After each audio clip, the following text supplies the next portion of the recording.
Այո։ Սիրով ես մի քանի մանրամասներ ներկայացնեմ։ Առաջինը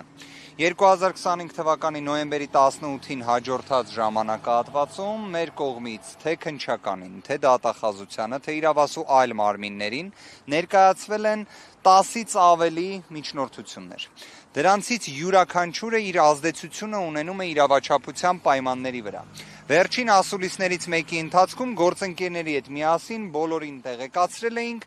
որ քննիչը մեր կողմից ներկայացված միջնորդությունները, որոնք վերաբերում են իրենց պարտականությունների կատարմանը, խոչընդոտելու իբրև ռիսկի նվազմանը,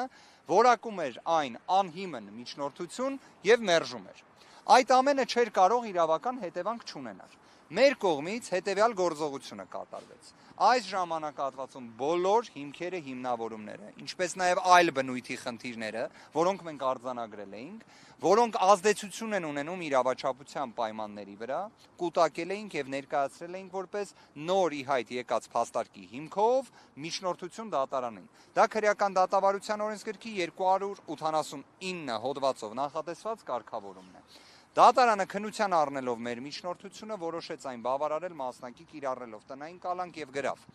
Ինչն եմ ուզում հատուկ նշել, Սահմանադրական դատարանը այդ ճշմարտությունը վերջերս եւս նշել է, տնային կալանքը նույնն է ինչ կալանք։ Իր ռեժիմի, իր սահմանափակման տեսանկյունից մենք խոսում ենք կրկին ինտենսիվ սահմանափակման մասին։ Հետևաբար այստեղ հատուկ շնորհավորանքներ ես չեմ ներկայացնում, քանի որ ունեմ նաև պաշտպանյալներ, որոնք գտնվում են տնային կալանքի ռեժիմում եւ վստահ եղեք տնային կալանքը եւս ծանր խափանման միջոց է։ Ազատությունը սահմանափակող։ Կներեք մեկ հանգամանք էլ նշեմ։ Ժամը 19:30-ի,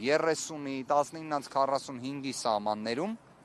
դատարանը որոշում կայացրեց կիրառելու նշված խափանման միջոցները։ Մինչ այս պահը Սամվել Կարապետյանը չի գտնվում տնային կալանքի պայմաններում։ Դատարանը ուղիղ արձանագրել էր, որ կալանքը վերացվում է անհապաղ։ Դա իրենից ենթադրում է նիստերի դահլիճից ազատ արձակում տեղափոխում տնային կալանքի ռեժիմը։ Դա 19:45 կամ 50-ի սահմաններում էր։ Եվ այս պայմաններում մենք տեսնում ենք այս իրավիճակը։ Ինչևէ, եթե մենք համեմատում ենք, որ խոսքը գնում է 6 ամսից ավելի, շուրջ 195 օր ամենաինտենսիվ պայմաններում խափանման միջոց կալանքի մասին, իսկ Երևան կենտրոն քրեակատարողական հիմնարկում պահման պայմանների մասին, մի առանձին ասուլիսով անդրադարձ կկատարենք, որովհետև ի վերջո կարծում եմ ժամանակն է, որ դրա մասին շատ ավելի մանրամասն ներկայացվի։ Մեկ հանգամանք էլ նշեմ եւ կպատասխանեմ ձեր հարցերին, պարզապես խնդրելու եմ կարճ անդրադառնանք հարցերին։ Տեսեք, հաշվի առնելով, որ այսօր դեկտեմբերի 30-ն է, մեր հայրենակիցներից շատերը զբաղված են իրենց համար չափազանց կարևոր, քանի որ մենք բոլորս էլ հայեր ենք, իսկապես ամանորի նախաշեմը չափազանց կարևոր է։ Այդ իսկ պատճառով, քանի որ մենք գիտեինք, որ նույնիսկ մեկ գրառում եթե կատարեինք դատական նիստի վերաբերյալ, մեր հայրենակիցների, մեր աջակիցների,